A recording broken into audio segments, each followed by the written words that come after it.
It's so nice to be here. I'm glad to be here. Actually, I was on a flight this morning from Stockholm that turned back immediately because there was some smoke in the air inside the cabin. So they turned back, and eventually it turned out that several other flights had felt the same smell. So I guess it was, Santa Claus lighting up his fire in the air. It was no problem with the aircraft. I'm glad to be here. So I've been a science and technology journalist for many years. I was trained as an engineer from the beginning, so I come from the technology part. And I used to ask questions. But actually, this is the question that people ask me nowadays. What's going on, really? And you can ask yourself, is this the choice that we're facing today? I mean, following the possibilities of technology to the left, or trusting our human capacities to the right? Or could we do both? And how did we get here to a situation where people touch their smartphone 2,670 times a day on average? With top users touch them 5,000 times. I mean, how did we get here? And where are we going? Where are we heading? In the end, the smartphone is just a tool. Technology is just a tool. So could that much change now? Or is it really a tool only? And what's a tool? I mean, well, most people tend to look upon technology as exactly that, as a tool, like a hammer that does what you want it to do, or a computer that programmed to do what it should do. But I would argue that it's not true. What actually changed history during centuries have not been kings and popes and epidemics or wars or, the thing that really pushed history forward, I would say that was actually the invention or inventions made by humans and how they were developed. The wheel, the knife, the printing press. Without the inventions, we wouldn't have been here today. Actually, without the printing press, I don't think we ever had the French Revolution even. And today, technology is more present than ever. And technology is not just a tool, it's a driving force for change. So, I would say it will continue to change. And how fast will it change? That's a good question too, because it's easy to think that, well, with digitalization, for example, that we have right now with the internet, we're so happy to be able to watch all the movies we want to watch, or listen to any music, or do shopping, or be in contact with all people we want through social networks, getting news. We can do anything today, and that's it. It's going to be like that for 10 years or 15 years. No, it's not. Because you forget that 10 years ago we didn't have the smartphone even. So it continues to accelerate. And how much? Well, I went to the concert the other day with my daughter, and this is how it looks like today, People standing there with their mobile phones, lighting up with their lighters. No, not lighters. Do you remember, by the way, do you remember how long time ago we were standing there with our lighters? How many years? How many years? 10. Less, more? Oh, 10 years. 2015, 2005, this was big news. 12 years ago, cell phones replaced lighters at concerts. It's not that far away, And the reason for this accelerating pace, 10 years ago, we didn't even have the iPhone, the smartphone. It was invented 10 years ago, more or less, presented. So one of the reasons for this is something you probably heard of, which is called exponential growth, exponential technologies. So what's that again? Let me remember my math lessons. Exponential growth, exponential function. That's multiplying with a fixed number every once in a while, right? Multiplying with 2. So if we would make a thought experiment, for example, with a chessboard, and we put 1 grain of rice on the first square, and 2 in the second, and 4, 8, 16, 32, 64, how much would that be? No, so much. Well, doesn't seem to be so much rice, but exponential growth is tricky because suddenly it takes off. So on the first half of that chessboard, we're going to have 100 tons of rice, and that is nothing. Because on the entire chessboard, when it really takes off, we're going to have a mountain of rice which is higher than Mount Everest. 460 billion tons of rice. And half of that mountain is on the last square. And if you would put another square after those 64 squares, you would have another mountain there, plus 1 grain of rice, actually, to be precise. So this is exponential growth. And the most common example of exponential growth you have in your ordinary life is your smartphone or any electronic device, digital device. Because another concept you probably heard of, Moore's law, that was observed by Gordon Moore, the founder of Intel in 1965, describes the development of digital tools. So he observed, if you remember, the number of transistors on a semiconductor chip, you know, those chips we have in this and in the car, in the washing machine, in the computer, telephone, the number of transistors in a semiconducting chip doubles every second year, right? So he observed that in 1965, and he thought it would be valid for like 10 years. And what happened 2 years ago, Moore's law turned 50. And it doesn't seem to slow down. Well, they have some difficulties right now with silicon and the dimensions of the lines of those semiconductor chips they're using. It's starting to get very, very small, but they're having new technologies around the corner, building chips on 3 dimensions instead of 2, and we got the quantum computer technology also further ahead, which is actually developing and will give us computers with extremely much more capacity. So, let me see. 50 years of Moore's law, that would be, well, 52 years, right? Would be 26 doublings. That would not be even half of that chessboard. Okay. So now you start where we're heading. Start to see. Right, we're not even at the 100 tons, so that mountain is waiting over there. Okay. And actually, it's interesting to note that this doubling didn't start in 1965. If you take into account old computer technologies such as radio tubes and relays and punch cards, the doubling of capacity of a computer started already at the beginning of the 20th century. You know, doubling, if you calculate the capacity of number of calculations every second per dollar. And it could be even much, much older than that. In fact, some people argue that this exponential growth started already at the beginning of life, but we're going to see at that. First, have a look at what happened with Moore's law, you know. Since 1991, some things happened. Do you remember those things? Oh, we had them all. So, even a telephone, you know. So someone calculated that if you would take those things back in 1991, you would buy them. That would have cost you like, well, $3,000. Well, that's not bad. But it's not true, because if you take into account the processor capacity and the memory capacity and the connectivity of that device, it would have cost you back in 1991, if you could have built it, or bought it, it would have cost you $3 million, not $3,000. Right? And you all have that in your pocket. Well, you don't, because that's an iPhone 4, and you don't have an iPhone 4 any longer. You know that. You've got an iPhone 6 or 7 or even 8, I don't know, or a Samsung corresponding. It's not like cars, that they're getting a little bit better every year. And if they don't, you have to cheat like Volkswagen did. They're really getting better, these things. Double as good every second year, more or less, right? So something is really happening. It's accelerating. And getting back to that thought, actually, it could have started already back at the beginning of life. Let's have a look at it. So 3.5 billion years ago, we had the first organism, the living organism, which was more or less like a bacteria with no cell nucleus, a monocellular organism. And we're called prokaryote organisms. Right. So what happened? Well, if you think about it, by the way, what did we have at that time? We'd have a DNA molecule. And that's not something that you just throw up some elements in the air and you just have it. So probably it started way, way, way back further. But anyway, let's say it started 3.5 billion years ago. It took life 2 billion years to go to the next step, which would be the eukaryote organisms, which are multicellular and they have a cell nucleus, like we have, more or less, like we are, right? 2 billion years. That's what I call a slow starter.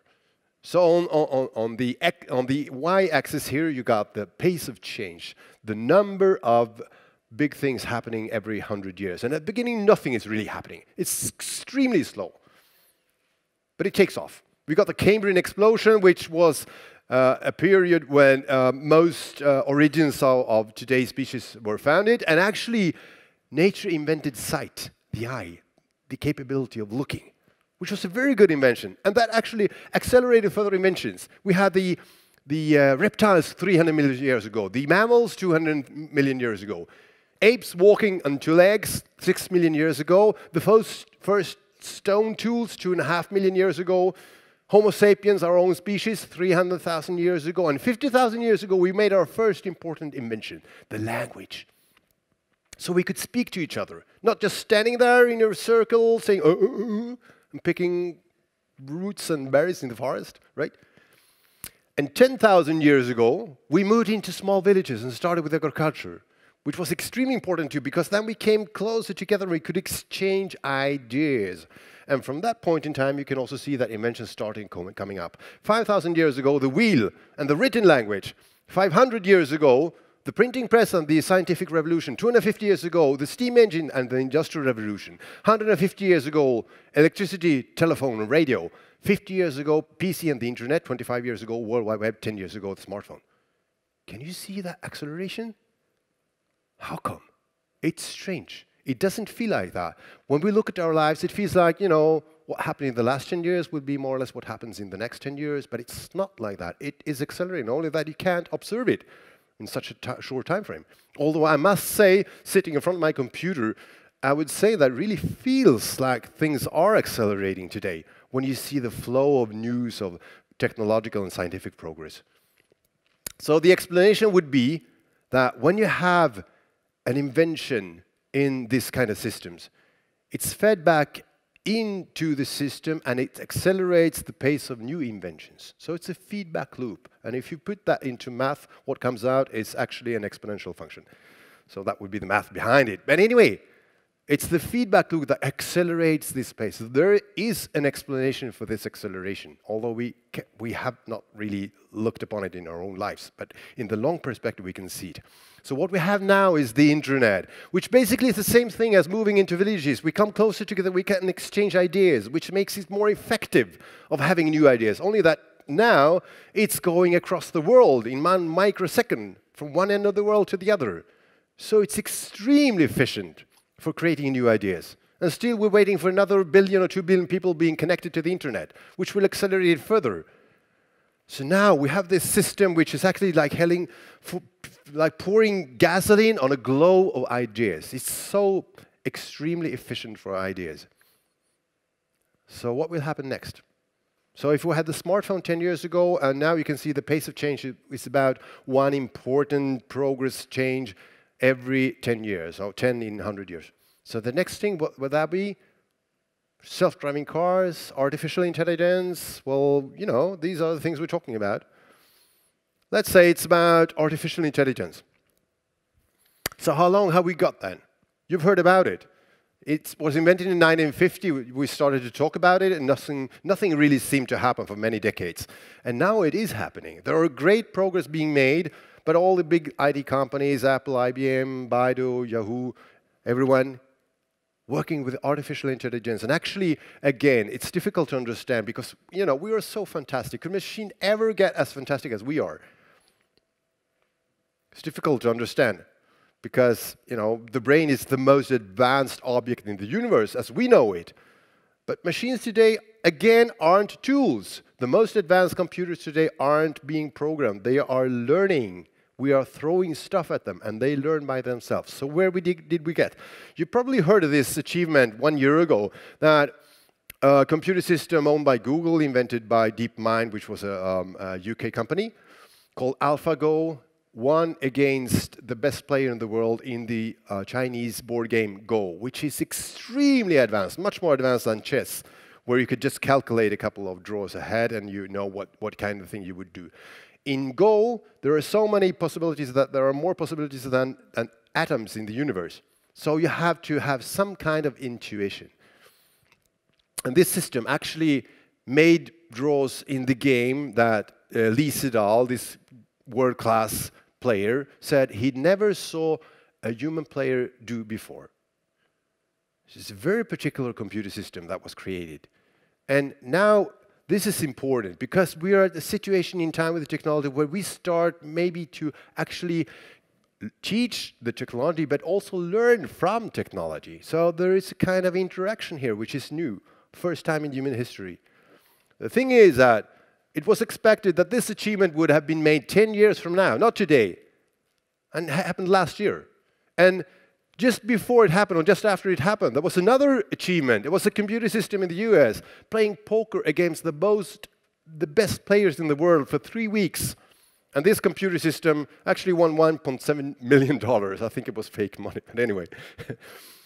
So playing for 3 weeks, they won against these poker players. And that was even more advanced because in Go, you have open information. In poker, you have hidden information. So you got to have some idea of guessing hidden information. You got to have some kind of intuition. And you also have to be able to cheat. Not cheat, but I mean at least fool your co-players. Make them think that you have other cards that you really have.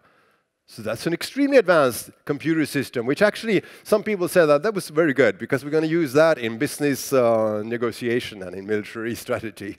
And probably they will. Again, these are the levels that they are right now. It's fairly narrow. It's called narrow artificial intelligence. It's not the general strong artificial intelligence that would correspond to human intelligence. And there's quite a long step to go. But actually, you could also note that it's considered that chess players and Go players are not the most intelligent people in the world when it comes to IQ, actually. They have very standard IQ, but they're extremely specialized in their way of thinking, like these systems are. The progress is being made. And some people expect that if with this pace of progress, that you saw the accelerating pace before, we're going to have strong artificial intelligence, general artificial intelligence in machines in 2029. That would be 12 years from now. 12 years ago, we were standing there with lighters. And from 12 years from now, we would have machines as intelligent as humans. Again, hard to believe. Could be possible. Maybe not. We still don't have a clue how to create consciousness, for one thing. But maybe. And I would say, personally, looking at the progress that's being made, if it's not 12 years from now, it would be like 20 at the maximum. Let's say it happens. If it happens, then you would have a system that would be able to improve itself. And then you're going to have a new acceleration, a new explosion, which some people call the intelligence explosion, after which you would have in 2045 something called superintelligence. And superintelligence is not just something that's a little bit smarter than you and me, like an Einstein, but something that is so much smarter than we are, as we are smarter than a rabbit or an ant. So would that thing be interested in us or talking with us, you know? Well, we don't know, but when you hear people, smart people like Elon Musk and Bill Gates and Stephen Hawking warning for artificial intelligence, this is the thing that they're afraid of.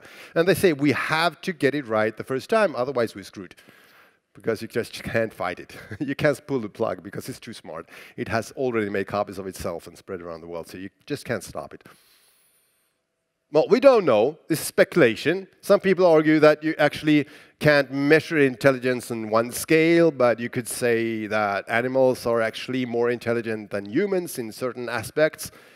So it's speculation. But the point is, combining this with the observation we can do of acceleration of technology, is that making 50-year scenarios is really, really, really impossible. So when people come to you and say, 50 years from now, we've got to have these plans for this city, 50 years is way too far in the future. Let's stay with 10 or 15 years at the maximum. 50 years from now, we really don't know what's going to happen. And by the way, turning back to that curve, some people may say that, well, you know, life and technology, that's not the same curve. Well, I would argue it is, actually, because it all came from the same origin. No one was there to put a finger and change something. I mean, universe created matter, that created chemistry, that created life, that created intelligence, that created technology. It's all part of the same system. So let's see what's happened. But I'm going to stop there looking to the future. I just said that we can't look 50 years into the future because we don't know what's going to happen. Let's have a look at what happened, right? What has happened so far, how we got here. What is digitalization that took us here to those smartphones that we touch 2,617 times a day on average? So, how many of you remember Napster? Everyone, I knew it. We're all file sharers in this country. Good file sharers. No, let's have a look. What was Napster really? Well, we had a music industry that had been prospering for like 100 years with the same business model. Registering sound on a physical device, packaging that and distributing it, selling it to customers. 100 years, without any problem. New inventions, the old 78 RPM records, the vinyl records, the cassette tapes, and the CD on the 90s. Do you remember the CD? We all had CDs. We don't have them any longer. Funny, my kids ask me, what's that, Dad? CD. But there was really no problem in the music industry. Not a cloud on the horizon. And then in the end of the 90s, you have this little website turning up. And the music industry didn't even notice it. Napster, where you could upload digital music and download digital music from people you didn't even know who they were. Any music in the world, for free. Illegal? Yes, but that doesn't matter. Because once it's made possible, you just have to adapt to this new situation. This is digitalization. This is technology. Technology changes the conditions for what you're doing, and you have to adapt. You can fight it, but it's no use, because eventually you will have to adapt. So what happened? The music industry was fighting. Eventually, the only thing they could do was trying to find a solution, and what happened was a new business model, a new revenue model, which was Spotify or Apple Music or whatever, any of those, you know, having a fixed sum of money for any music you would like to listen to. So the technology changes the conditions. It doesn't really change the contents of what you're doing, although internet changes also the contents when it comes to music, because you can reach the whole world from your living room. But the main thing is that you have to adapt to the new situation with a new business model. You could ask if this was just one case, music industry. Well, it won't happen anywhere else in the same way. It will. Everywhere. The only reason that it happened first in the music industry was that it was the easiest place to digitalize from end to end. From registering all the way, packaging, distributing, all the way up to the ear where it's analog, the last, millimeters. But it's all digital.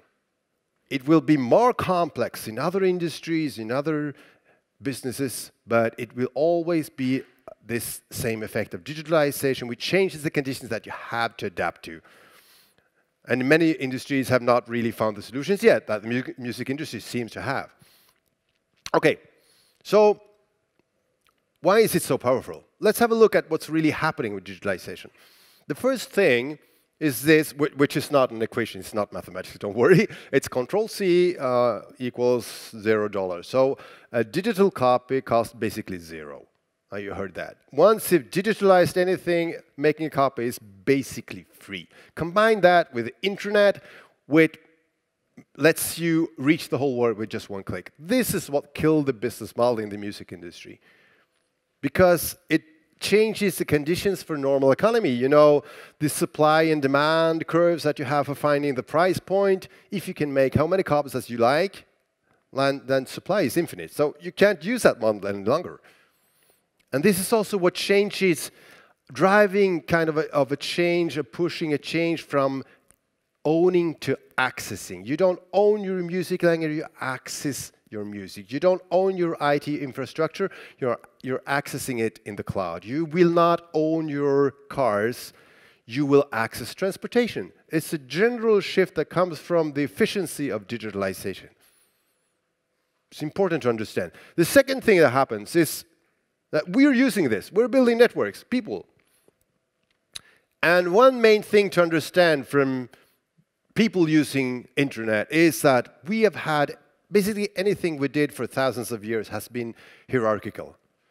And then suddenly comes internet, connecting people peer-to-peer all over the world, from one individual to another, horizontally. And this also is tremendous shift, changing lots of things. It changes how organizations work. They used to be silos, closed with closed walls, people staying inside, information is staying inside. Now suddenly information is flowing in and out because it's difficult to prevent that it's being copied, and people are flowing in and out, maybe quitting their job but still being connected because their knowledge is important, so we have some kind of contact with them anyway. So, you know, it's completely different. Maybe we're going towards what they call autonomous organizations without managers. There is one in the Netherlands which is employing about 10,000 nurses working independently in teams of 10 to 12 persons with a total for 10,000 employees, with a total for 50 people working in the administration, more or less. So it's complete autonomy. They're deciding of their own activities every day. They don't have any top managers anyway, any middle managers, nothing.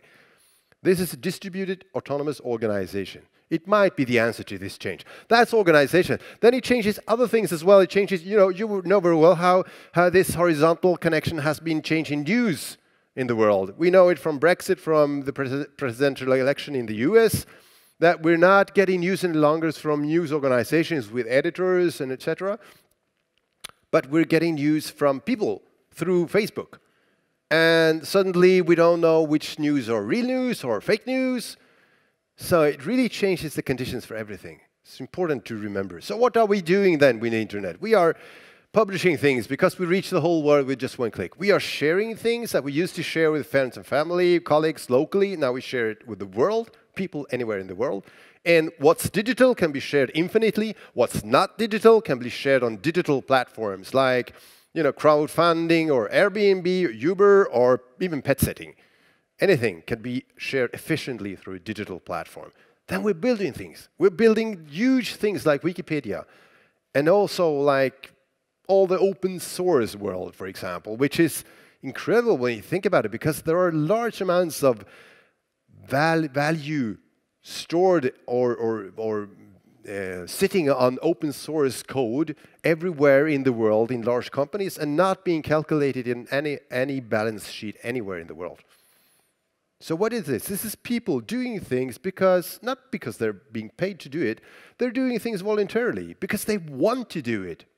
It's a new thing that internet makes possible. So just 10 or 20 years ago, to do things like that, you would need to be a national, a country, a state, or an international organization, a corporation. Now people can do it because they want to do it. It's an important shift. And then the last thing, which I would say is the most underestimated part of the internet, is how it's working like a mixer, a digital mixer. Because once you digitalize content or processes or anything, you can mix it with other digital content. Let me have a look at Spotify again. If you remember, they used to have apps. There was an app at Spotify where you could actually date people from your playlists. Maybe a good idea, I don't know. I mean, if you got the same music taste as I have, maybe we have some, vibes, feeling. Could be good, could be bad. But no, my point is this one. Try to imagine doing that before you had digital music services. You would take your CDs, put them in a box, walk down the stairs into the street, put them on the table, and talk with people going by. Hi, do you like this one? Do you like my music? Do you want to come up to my place and have a talk? You see, it's a huge, tremendous difference. And this, I would say, this is the most underestimated opportunity for new services, products, be it private sector or public sector, whatever you could do. Mix digital content and processes and information. And then we got algorithms, artificial intelligence, and big data coming in and using these possibilities in the same way we are using it, maybe at least in the future. So we got the algorithms like we have in Amazon, people who like that, also like this. If you bought that, you probably would like to buy that. Correlation. Whereas artificial intelligence more adds the why and how aspect of the same questions, so it's kind of a higher value.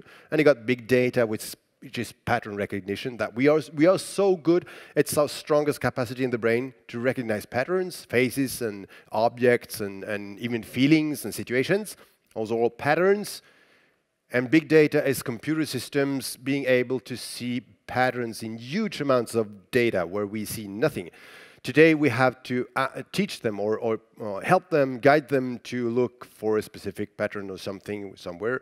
But maybe they're going to be autonomous and actually self-learning and observe patterns that we didn't ask them to look for, which will be a new, unique possibilities of having interaction and help again. So now I would say that when we talk about artificial intelligence being a friend or foe, I mean a threat or an opportunity, what we're starting to see now is this possibility, as in the Go game, to have interaction. Machines learning from humans, and humans learning from machines, and trying to make the best of the team. Because in the end, you know that the best chess team is not only computers, or not only humans, but it's a mixture. A human and a computer. No one can beat that today in chess. And it's the same in many situations, many fields. It could be everything from chess, mental kind of games, to research or professional activities of any kind of doctors diagnosing illnesses and other things. So this is going to change basically not the music industry, but the whole world. That's my point. And I'm trying to have a look at several industries, at the effects of this digitalization. You could talk about media, my own sector, how robots actually are writing stories today. You don't even know it because it doesn't say robot at the end of the text, but they actually write really good sports stories and economy, financial stories is out of data today, program. Perfect, because I can concentrate on more interesting stuff. You can see it in the finance industry, robots making stock trades. You can see it in law, actually, with robot lawyers. So there are many things going on in many industries. Let's have a look at a few of them. I'm going to start with the health industry, healthcare. You might recognize this picture. So this is the computer system by IBM that's called Watson, that was developed to beat humans in the quiz show Jeopardy.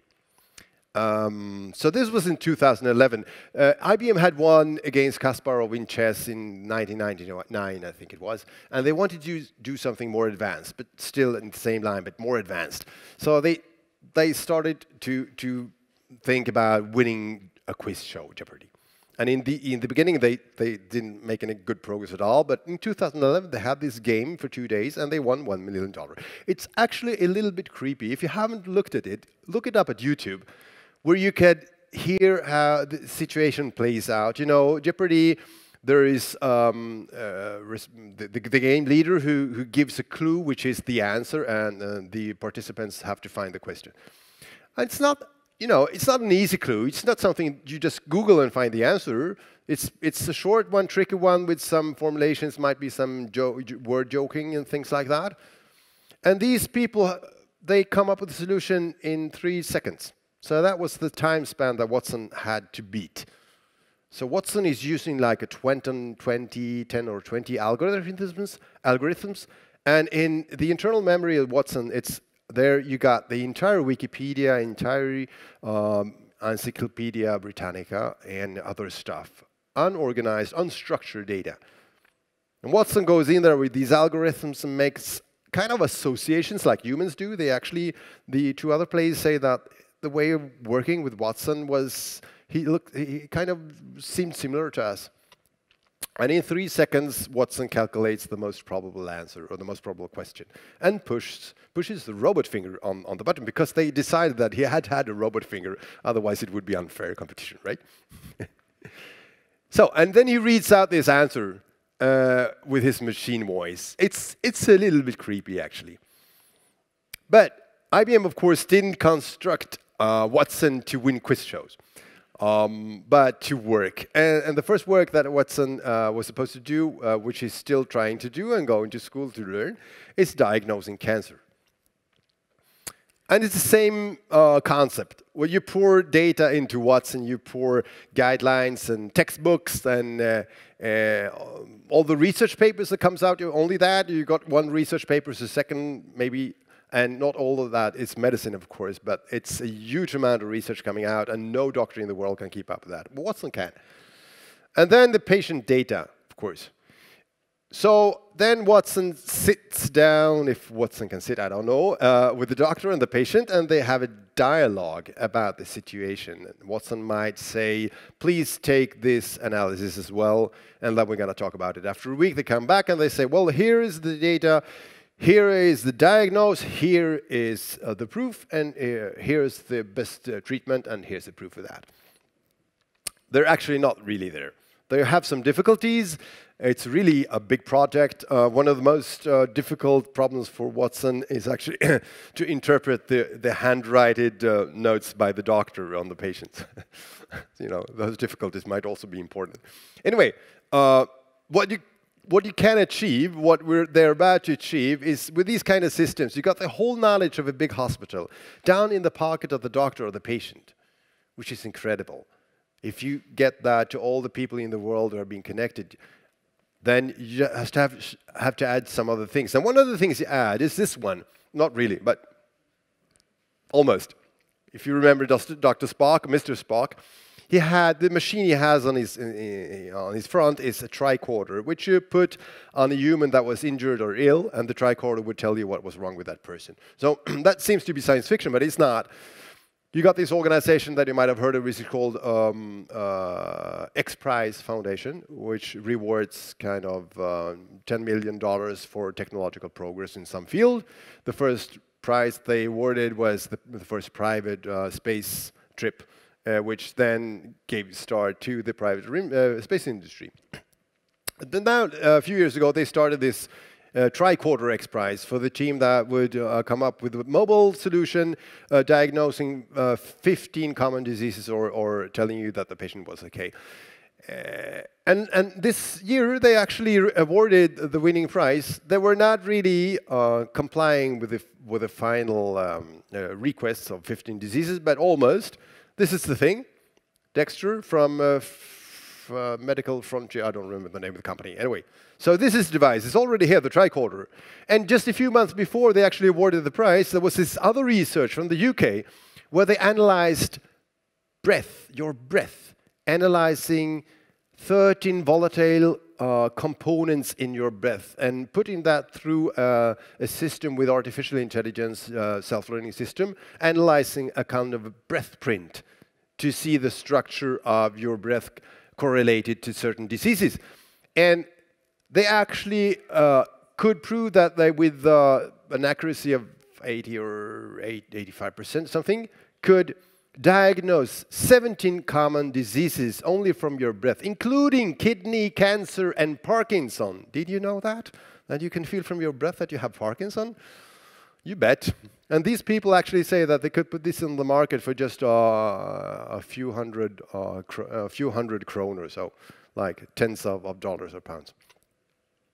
So we got this huge amount of knowledge in the big hospital with systems like Watson, and you got all these small devices, and actually also all your smartphones, which can be connected to sensors to become a microscope or a meter for glucose or whatever. And combine that, and you can give the best healthcare to the world, advanced healthcare to all the people in the world that are connected for a very low price. It's a huge opportunity, but it's also a huge challenge. Because when you have that kind of technology, you're going to have private structures offering people the possibility to get diagnosed for the illnesses at a very low cost. And then we line up outside the hospital. And if the hospital, the public healthcare, can't take care of that data, they will have to start from the beginning with every patient. How do you feel? So they're going to be overloaded. So that's just one of the challenges. And then you got challenges, of course, with IT security, which is always there in these digitalization aspects, and also with personal integrity, etc. But this is healthcare. Let's have a look also at transportation. Transportation. The funny thing about transportation is that a few years ago when you talked about digitalization of transportation, no one knew what it was about. Today, everyone is talking about self-driving cars. 10 years ago, they didn't even exist, except for in research projects in the desert in America, paid for by the American military research agency, DARPA. It's actually hilarious to read those stories about those cars. At that time, they just fell off and started burn and drove against rocks, whatever. Now they're almost here. And the thing is, it's not a question if they will arrive or not. The question is if we will be allowed to drive cars. Because What Sebastian Thrun, one of the driving persons at Google, said was, I want to save 1 million people, 1 million people a year. Because 1.2 million people die on public roads in accidents every year in the world. And most of that is, of course, because of the human factor. 1.2 million people, that's 3,000 a day, 2 per minute.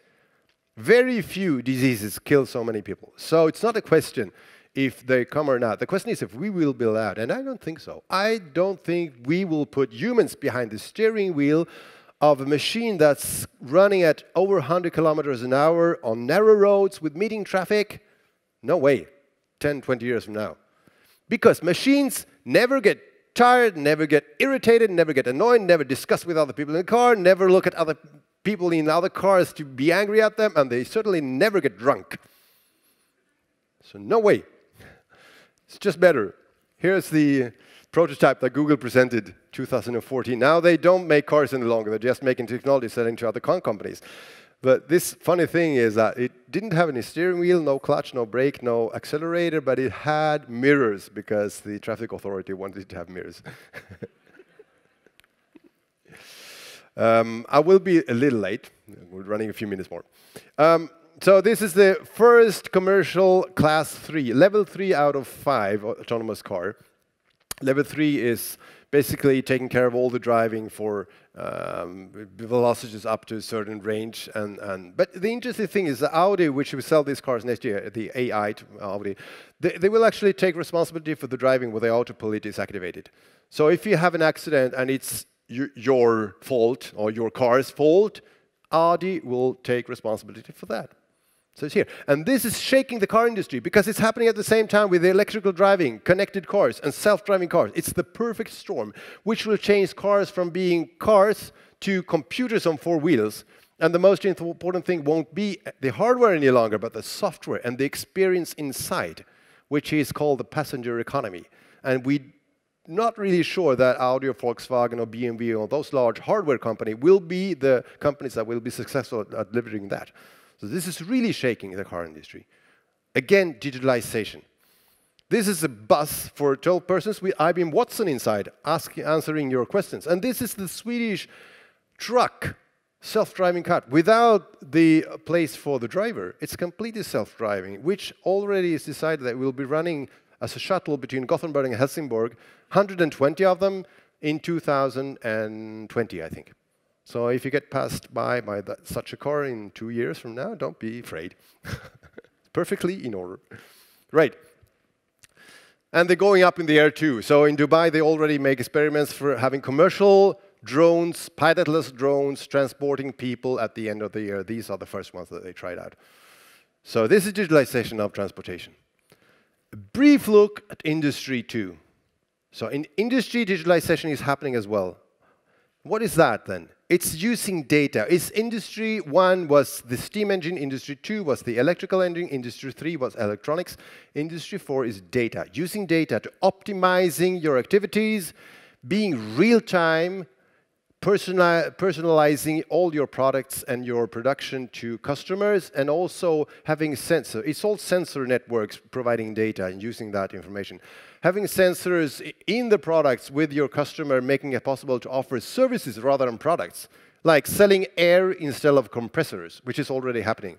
So I had, when I was trained as a student at KTH in Stockholm, there was this research experiments of putting sensors on a turbine to analyze, like a doctor, the vibrations to see if you could understand when the turbine would break down, before it broke down.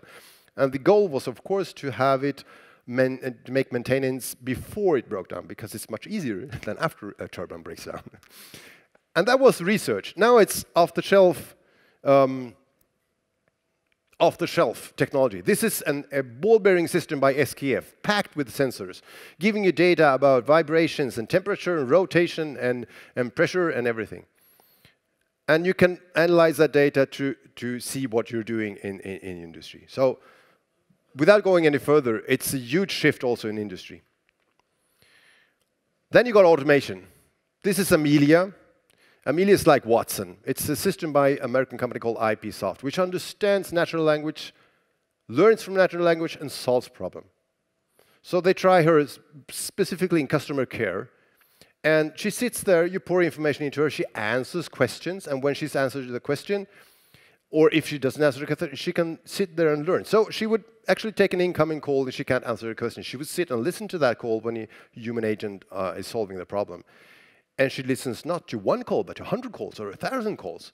And after 1 month, Amelia could, a couple of years ago already, solve, without human intervention, 65% of incoming calls, solve the problem, and now actually 65% faster than her human colleagues. And now IPSoft told me the other week that in 2 years from now, Amelia will be able to do all the common works in an office at all common companies by herself. So you would say, and she also analyzes your state of if you're angry or annoyed or something, she analyzes that, and she uses that to eventually give you the right answer. People say, don't want to be helped by a computer. Well, you bet. If this system solves your problem, which customer care normally maybe doesn't, and if you need to go to the kitchen to look after the food, or go to work, or go to talk with the kids, or go for holiday for 1 week, and you come back and she's not annoyed at all because she remembers where you were talking about, you will be happy. I think so. The thing is, what we will do as humans, because we got automation also in physical work with robots. These new robots, like this one, which is called Baxter from Rethink Robotics. It's not the old one that kills you in the cage if you come near it. It's a robot built to work together with people. So if it touches you, it stops, and it's not programmed. You teach it how to do. You teach it how to do by showing how you should do it, and then it does it. If it doesn't understand, you can look. It can look with sad face and make you understand that it wants some more instructions. So what will people do if everything is automated? Everything is so intelligent. Well, first of all, the first question you should ask yourself is, what would I like not to do? What kind of things that I'm doing today would I like machines to do for me, not wasting my valuable time as a human, because it's a routine task. They're very good at routine tasks. They will do that for you. And then there are 4 things that machines are better, that we are better at for a very long time than machines.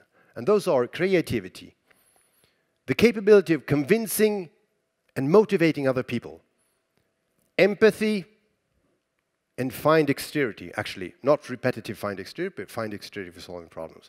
So whatever that you're doing in your work, if you're a researcher or a hairdresser or whatever, the thing that belongs to one of these 4 areas are the things that you should expand on. And the things that you don't want to do, you should leave it to the machines. So this is, again, for collaboration. Actually, Google made this system, research system, to understand how machines and people can collaborate. It's an art system. And they made the parallel with photography. When photography came out, some people said it's not art, it's just copying the reality. Well, it's like saying that artificial intelligence is not intelligence. Well, it is, but we have to interact with it, because eventually photography came to interact with normal art. And artificial intelligence interacts with people. This is a system that analyzes a painting where you could have some bird-like aspect. This system would increase the bird-like aspect. So kind of simple if you want to, but it's a self-learning system, and you have this, thought idea of exchanging, interacting with artificial intelligence, which is not just something else. It's similar to us, but we're interacting. And you would say that actually, one of the best quotes I heard about this is the former director of DARPA, the American Research Agency, which I will end up with, because it's food for thought. These issues are daunting, but that is precisely the reason to be excited. It's the best evidence that we are truly at a frontier, and the fact that we are inexorably drawn to these questions, even as we struggle to answer them, that we are both excited and unsettled, suggests that this co-evolution of our long-standing selves and our new technological partners will, by forcing us to examine our deepest desires, make us more human than ever been, maybe even unrecognizably so. So we're being more human, but we don't know even what that means. But one thing is for certain, if we want to do something good at this, we got to remember who we are. Not get blindfolded by the speed of technology, but remember that we are humans. Thanks.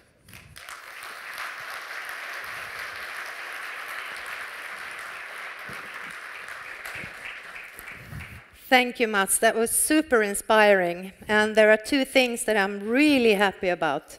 One thing is that I'm a Trekkie. Yes, I'm a nerd. And the other one is that this is finally a subject that I'm familiar with. So thank you. It was super interesting. I have a question for you, which is, we don't have much time. We will have my question and then one question. And then I hope you stay for lunch. Yeah, I will so be you here. can talk to Mats while you're networking and having lunch. Is Elon Musk right? Will the robots take over our jobs? Again, I think they will take over very large parts of many tasks we are doing today, but I think more and more that we will be able to expand our human capacities to collaborate with machines. So they won't steal our jobs, they will steal parts of our jobs that we actually don't want to do. But the problem might be, and this is the big question, I would say, the question is not where technology is heading or how it will develop. The question is how we will react as a mass of people. Because not everyone might be comfortable of expanding into those human capacity areas. Some people maybe want to do these repetitive things, and I don't know what they will do if they don't want to change. So these are the questions we need to fight with.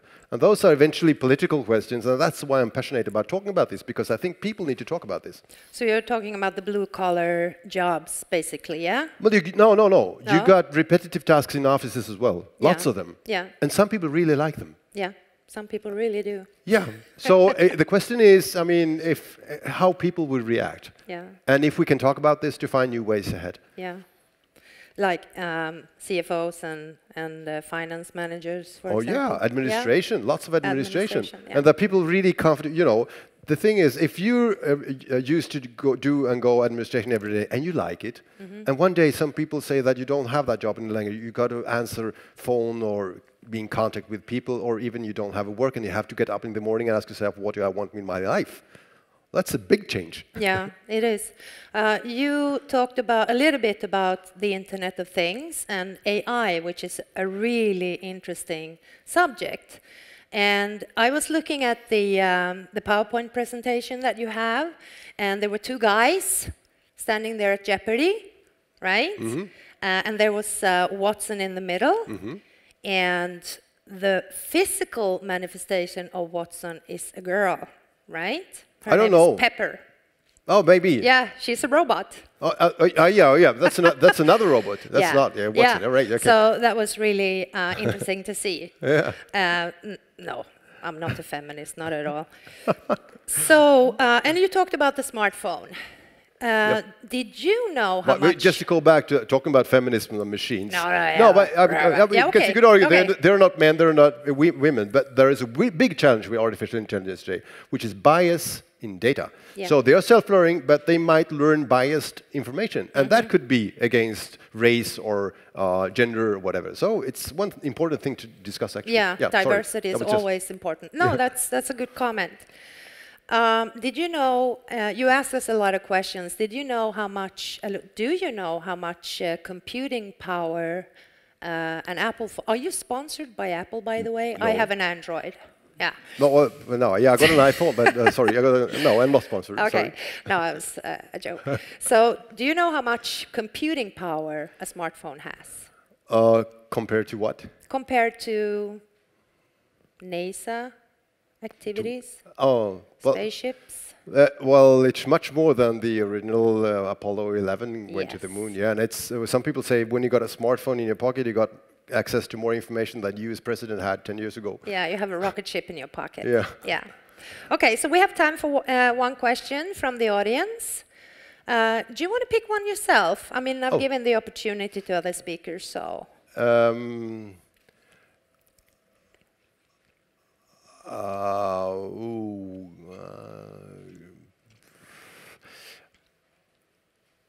I would say, what is the greatest risk with this rapid development? The greatest risk is that we're not talking about it enough to be able to keep up with a public discussion for making good things out of it. And it's very easy, you know, to suddenly find yourself in a situation where the development just rushes against you like a wall, and you're not prepared. So I would say that's the greatest risk of rapid development. that we have to prepare more, talk more about it. So one last thing, you've been talking about everything being connected, right? Things and people and things. What will happen if there's a worldwide blackout? I'm not conspiring here, and there's no internet. Well, we're depending more and more on technology. And that's a big risk, of course. We just have to live with it. Some people say that the biggest problems with advanced artificial intelligence systems is not that they will take over the power of the world or will threaten us, but that they will be so advanced that we actually can't repair them ourselves. But we need systems to repair the systems. And I think that's a very possible scenario, that we actually will be more and more kind of by-sitters, looking at systems and activities in the world that we actually don't really control or understand. That's a possible scenario, I would say. Yeah. And in that case, when we have a blackout, you're really in the hands of the systems to repairing themselves. Yeah. But of course, we have to be able to have the basic life supporting activities in such a situation. That will be difficult because we will be many people on the earth. And the one thing that makes it possible to be so many people on the earth today that we are is technology. Yeah. So maybe that's the next exponential innovation that we will see. No internet, but still we're going to be able to connect. Oh, right? maybe. Oh, yeah. Maybe, yeah. A backup system. Thank you so much, Mats. Thank you.